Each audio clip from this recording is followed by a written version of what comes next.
So everyone's in quarantine, doing their thing. I've been looking to make another video for quite some time now. Any kind of upload schedule is just a lie.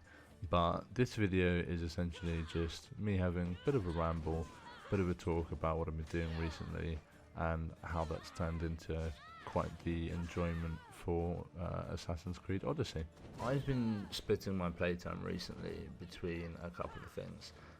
Bloodborne, Destiny as per usual, my newest game, Assassin's Creed Odyssey. I'm on my 27th run through Bloodborne and I'm almost at pinnacle cap for Destiny, to the point where it barely matters.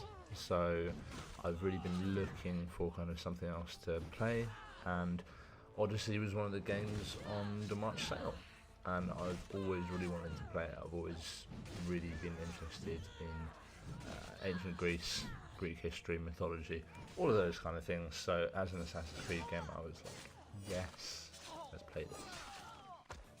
What was also, though, really interesting for me was the kind of controversy surrounding the newest Assassin's Creed games. And I haven't actually played Origins. Origins is kind of the first out of those two new generation Assassin's Creed games that's kind of a bit more RPG than the original Assassin's Creeds, which are kind of a bit more linear. And yeah, I mean, it was such a different experience playing what is essentially an open world RPG compared to the more linear nature of the old games.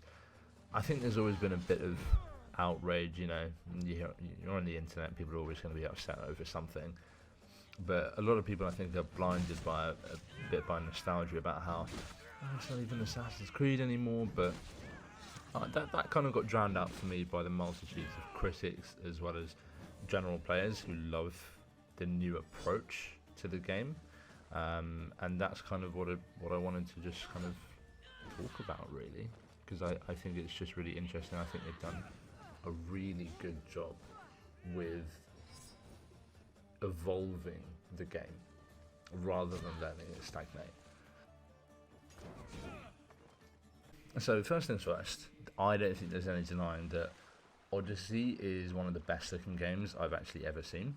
I went to Greece for the first time about a year and a half ago, and some of the bits in the countryside, you know, with white stone, grass, olive trees, the clear turquoise water, the kind of shimmering heat in the air, it makes me feel like I'm actually back there on holiday.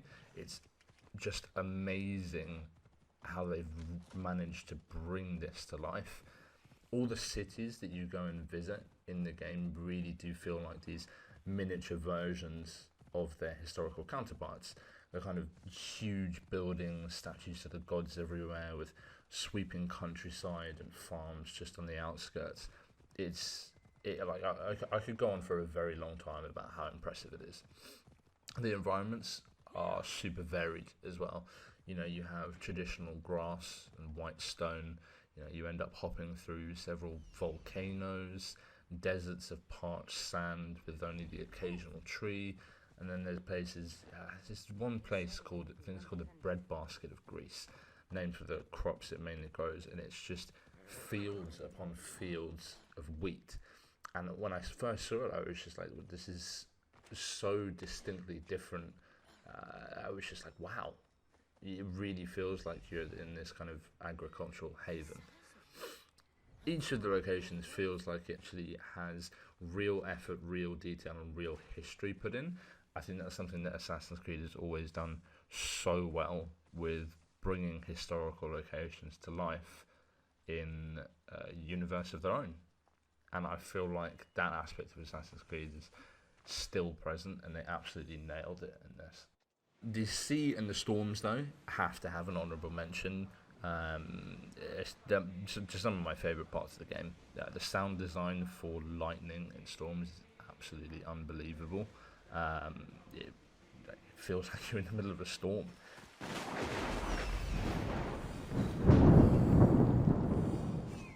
The underwater locations have just as much, if not more detail. Again, slight exaggeration. Just as much detail as the above ground areas. You know, there's hiding spots in seaweed, sharks swimming around everywhere, treasure, sunken buildings. It's just, you can genuinely spend as much time underwater as you do above ground. The ships return from Black Flag. I haven't played Origins, so I don't know if this was also present in Origins, but the last game I played with ships in was Black Flag, and I loved Black Flag. It was so cool. I actually have a 10-hour playlist of one of the theme songs. I think it's the main theme song in Black Flag. It's so cool. But I love the ships in that game, like the sea shanties, sailing around, the ship battles, all of that. But I'm really happy to see that they brought it back. It's kind of naval power was such a big point in ancient Greek history, and especially during the Peloponnesian War, which is when the game takes place, that it's cool to see that they included it, and it's amazing to be able to still have fun in what is essentially the largest part of the game, at least geographically. However, it does feel slightly weird. I feel like we go from exploring the minor island of Kefalonia, then we kill a guy, we save a dude. He's like, the gods will it. You've saved my life. I'll give you mine. I've got a ship, and then all of a sudden, we're on the ship. We're commanding the ship with incredible accuracy, and I question how we know how to commandeer and operate a ship completely flawlessly. It's just quite a big leap, and I think that is one of the numerous areas where the game feels a little confused. I think the worst part of the game is how it doesn't feel like it's made its mind up on a lot of areas yet. For the combat, at least, the game gives some kind of in-universe explanation. Cassandra says that her spear and ancestry give her some kind of foresight or guiding hand in combat to help her know what to do before she actually does it. It also doesn't hurt that the combat is actually really satisfying and well designed. I think that you could say that it's a little simplistic, but I would say to that previous Assassin's Creed games basically involve you waiting for a counter, pressing square when someone attacks you, and just insta-killing them, then chaining that insta-kill to other people. It was hardly the most inventive, but this is... Odyssey kind of offers a light Dark Souls experience, at least certainly with bosses. I think ordinary mobs, once you reach a certain level, become pretty standard fare. I find myself fighting like 20 or 30 at a time. Still something I find myself doing for fun before it became a little too easy around kind of like level 45, 50. But bosses really do give you an amazing experience. Movesets are quite simplistic, and a lot of the challenge is based around min-maxing your gear, like an RPG, to take them down faster. But comparing something like Odyssey to Dark Souls just isn't fair. For a game that has everything, combat, dialogue, customization, exploration, story, min-maxing, the combat's fucking incredible. It's amazing. The first time I fought and spoilers here, don't listen if you don't want to be spoiled for something in the game. The first time I fought the Minotaur, it was not only incredible to realize that the mythological creatures were actually in the game to fight, and not just oversized animals like in the Artemis quest, but amazing to fight, completely unique, everything in their encounters. It was just so well worth. I had a bit of a moment when I was doing the Artemis questline, when I thought, fucking great, basically every single tough enemy in this game is just going to be a scaled up version of regular enemies with some different paint patterns on them. It's not something I'm a big fan of, but it was so cool to see that they put huge effort into like everything in those legendary beast encounters. I fought the lightning bringer. I can't remember what his name was. I'm pretty sure he's a Cyclops. I have some gameplay of that in this, and like they have completely unique move sets, completely unique animations, weapons, really cool arenas. Some of them are unique, and it's just it really does feel like a Dark Souls experience. It feels like, you know, you go through the fog wall and you fight something special. I think though that on the other side of the boss fights, the ordinary mobs, like I mentioned, the amount of abilities you get like really fulfill the power fantasy in the game, but they also mean that when you're fighting standard enemies later in the game is that you're just activating one quick time event after the other. You know, it's just I press this button, I'm now locked into a QT with this guy, he's dead, right, I can use this ability, get all of my energy back, all of my adrenaline back, and now I can do the QT again on this guy, he's dead, do the QT and on this guy, he's dead. It takes a little bit of the fun out of it, but that's assuming that you're playing the most efficient way possible. The combat is still incredibly fun. It's actually so fun, and in my opinion at least, relatively easy, that stealthing, doing a complete stealth encounter of like a fortress is completely pointless, because it would take 3 to 4 times longer to achieve the same result. For at the most, what you're going to get is a little extra XP for stealth streaks. And once I've finished the game, I'm planning on bumping up the difficulty to the highest tier possible for my second playthrough.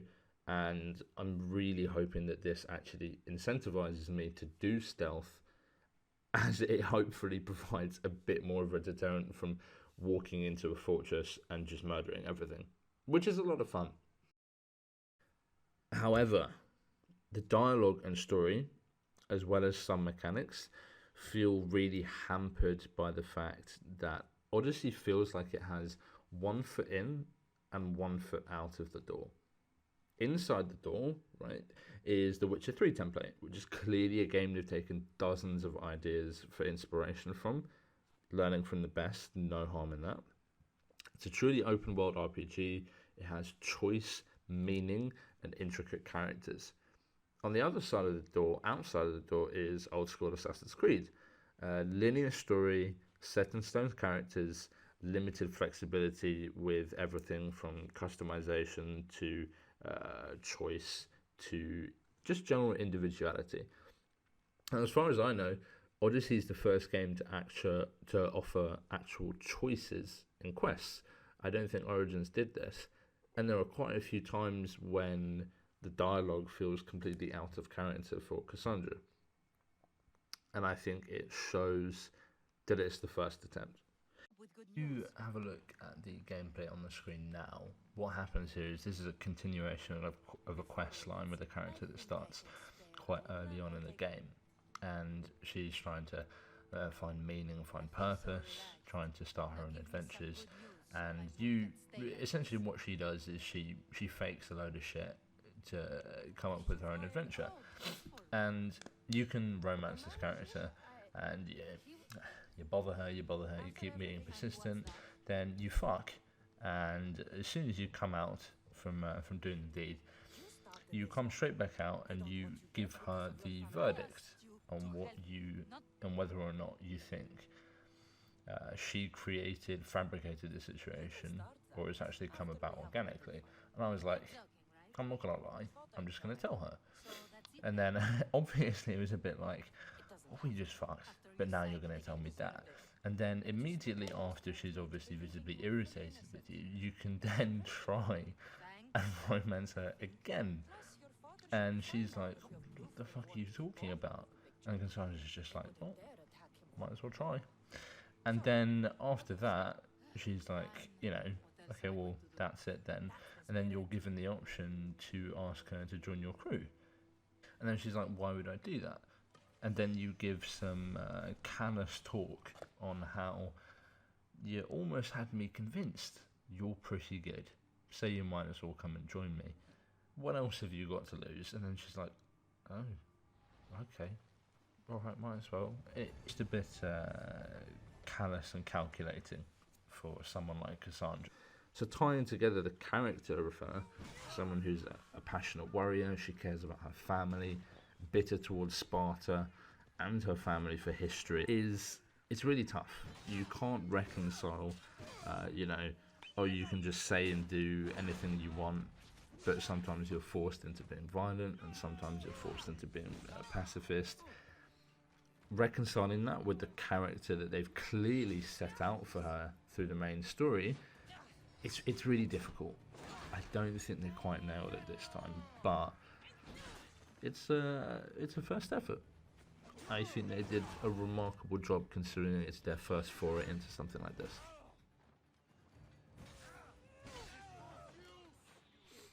I think the weird decision that a lot of games do this, of having dialogue options where the text leads you to believe your character will say something, and then they say something that is so far off the text presented that you're just like, I wish I'd known very clearly what my character is actually going to say.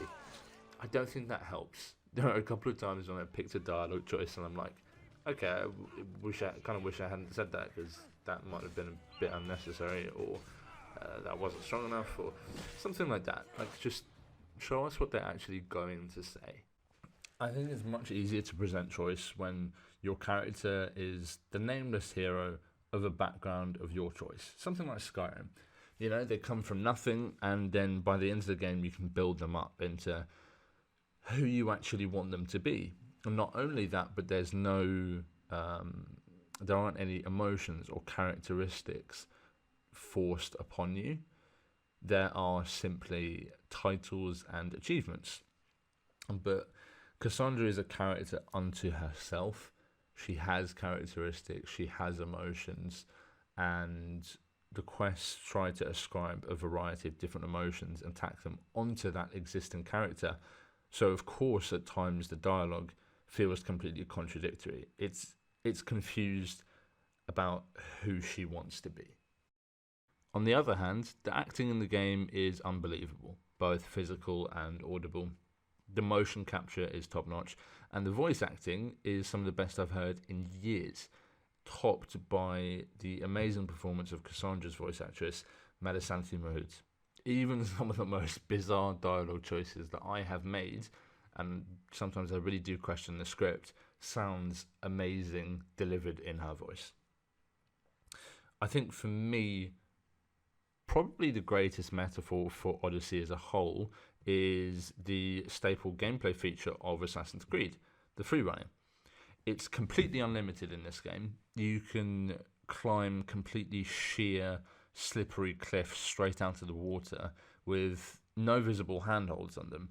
And while the motion capture sells it, it feels off. Just kind of running forward and holding X no matter what's in front of you does rob the slightest satisfaction of finding just that right route to blaze through. But on the other hand, the total freedom that it offers you is literally invaluable in the huge monolithic world of ancient Greece. The extra time that you would have to spend finding those routes would kill the game. It's a necessary sacrifice for the game. As a whole, it removes constraints set in the previous games to offer you freedom at the cost of coherency. And that's not to say that the game is incoherent.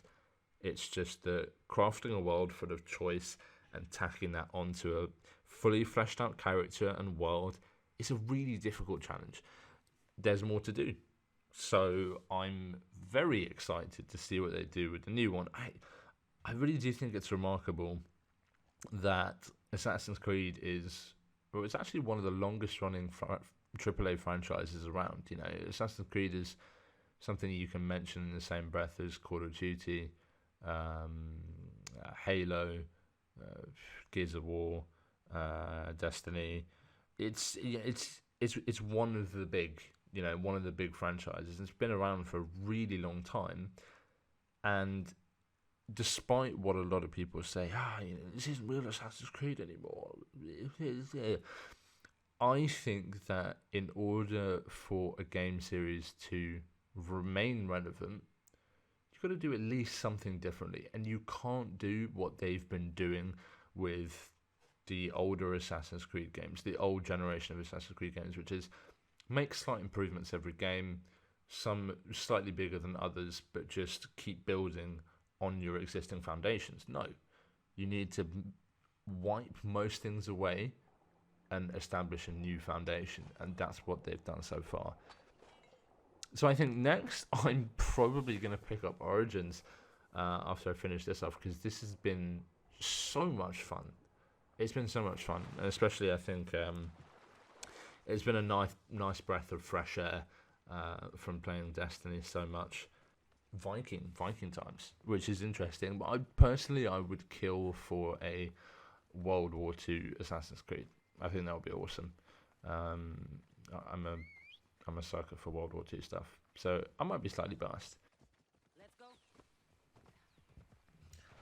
So, if you've made it this far into the video, that means either you skipped everything because my voice is infuriating, or it was just too boring. And I expect that, to be honest. So if you did do that because it's one of those two, just tell me, because I always like improving what I do here. And although I don't do this because I want to be famous or get a huge following out of this, I do this for fun. But at the same time, there's no harm in improving what I do. So please let me know, and equally, if you enjoyed it, please also let me know. It's very kind of rambly, it's a bit incoherent, but I had fun making it.